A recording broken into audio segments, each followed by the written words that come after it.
Hello everyone, आज हम solve करने जा रहे हैं क्लास 12 के मैथ चैप्टर 1.2 का क्वेश्चन नंबर 6। तो हमें क्वेश्चन में कह रहा है कि मान लीजिए a इक्वल टू 1 2 3 है, समुच्चय दिया हुआ है, और b इक्वल टू 4 5 6 7 तथा जो हमें f दिया हुआ है वो कितना है 1,4 2,5 3,6। a से b तक एक फलन है। सिद्ध कीजिए कि यह जो f है वो एकाकी है। तो हमें यह प्रूव करना है कि यह जो हमें फंक्शन दिया हुआ है वो एकाकी है।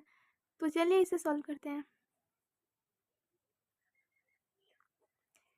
तो इसके लिए हमें जो समुच्चय ए है वो कितना दिया हुआ है 1,2,3, और जो बी है वो दिया हुआ है 4,5,6 और 7, और जो हमें एफ दिया हुआ है वो कितना है 1,4 2,5 और 3,6।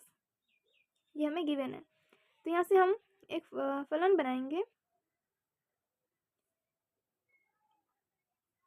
जो कि ए से बी में जा रहा है। तो यहाँ पे जो 1 है वो हमें 4 दे रहा है, जो 1 है वो हमें 4 दे रहा है।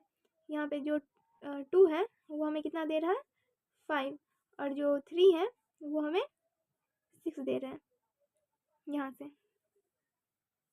यानी कि देख सकते हैं कि इन सब का अलग अलग प्रतिबिंब हमें मिल रहा है इसमें। तो यहाँ से हम कह सकते हैं कि, और यहाँ पे हम एक्सप्लेन करके लिख देते हैं कि जो हमारा f(1) है वो हमें 4 दे रहा है, और जो f(2) है वो कितना है 5 दे रहे हैं, और जो f(3) हमें कितना दे रहा है 6। यानी कि हम कह सकते हैं कि प्रांत के प्रत्येक अवयव का अद्वितीय प्रतिबिंब हमें प्रांत में मिल रहा है, यानी कि यह एकाकी फलन होगा। तो यहाँ से हम लिख देते हैं, चूंकि प्रांत के प्रत्येक अवयव का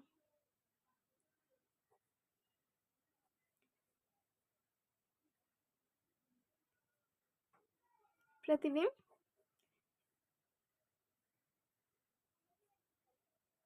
अद्वितीय है,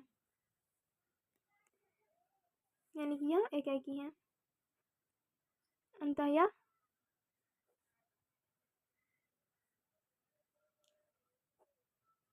एकाकी है। तो यह इस क्वेश्चन का सॉल्यूशन। आई होप आपको समझ में आया होगा, और अगर किसी भी तरह का कोई डाउट है तो आप कमेंट कर सकते हैं। तो मिलते हैं नेक्स्ट वीडियो में, तब तक के लिए बाय बाय, टेक केयर।